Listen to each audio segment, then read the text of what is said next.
February 23, 2003. The family all loves Howie. Howie wrote to Carole, "Thanks. I think we have already shared our different views on our intimacy, which I view as a blessing, not a sin.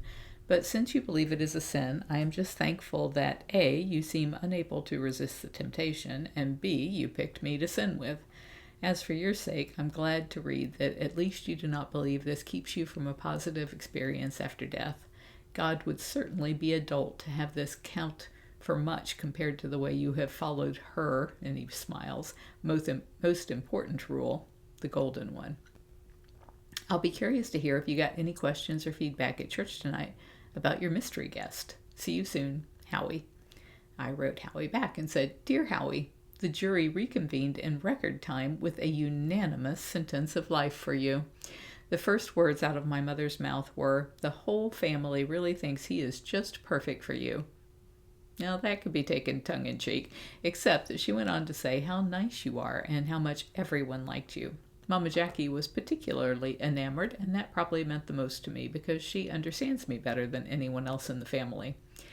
I relayed the comment you made about needing my helmet to talk to my father, and my mom assured me that all you need to do is talk cages to engage him civilly. He's actually seen you twice now and still not made a negative comment to my mother, which is tantamount to a miracle.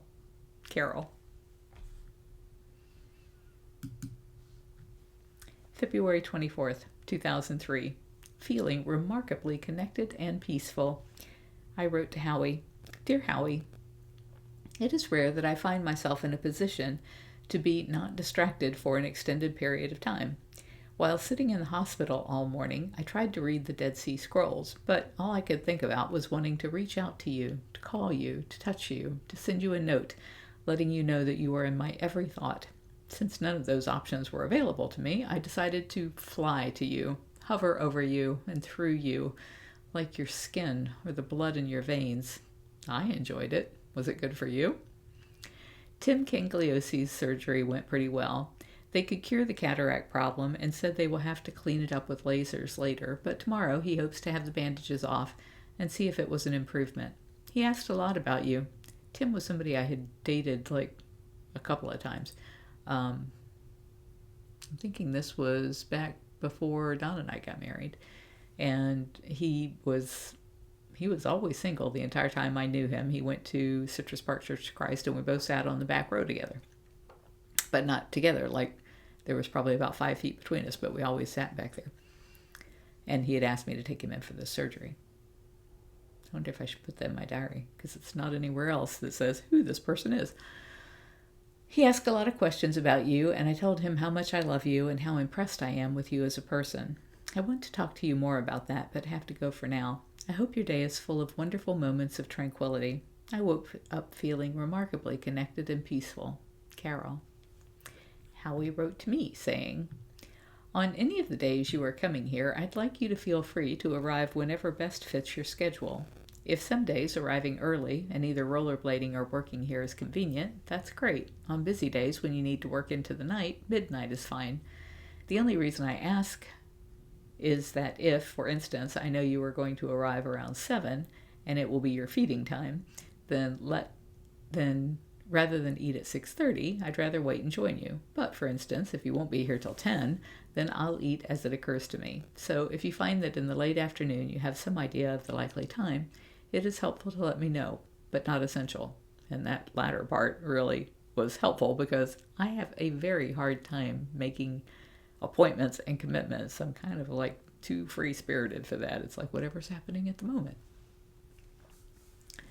And some days you simply, most days, and some days you simply may not know until you are headed this way, which is fine. And as always, any night you, for any reason, don't feel like coming over, just say so. While I think we are both enjoying being together in the evening and waking together, it is by no means essential that it be every night, so just do whatever works best for you. Okie dokie. Howie wrote to me again later in the day. Not to inundate you with emails, the list you showed me that you had collected the other night kind of shocked me. Here is one that has a classic message about marriage, but not one I would guess you would identify with personally. A wife arrived home from a shopping trip and was shocked to find her husband in bed with a lovely young woman. Just as she was about to storm out of the house, Her husband called out, "Perhaps you should hear how this all came about." I was driving home on the highway when I saw this young woman looking tired and bedraggled. I brought her home and made her a meal from the roast beef you had forgotten about in the fridge.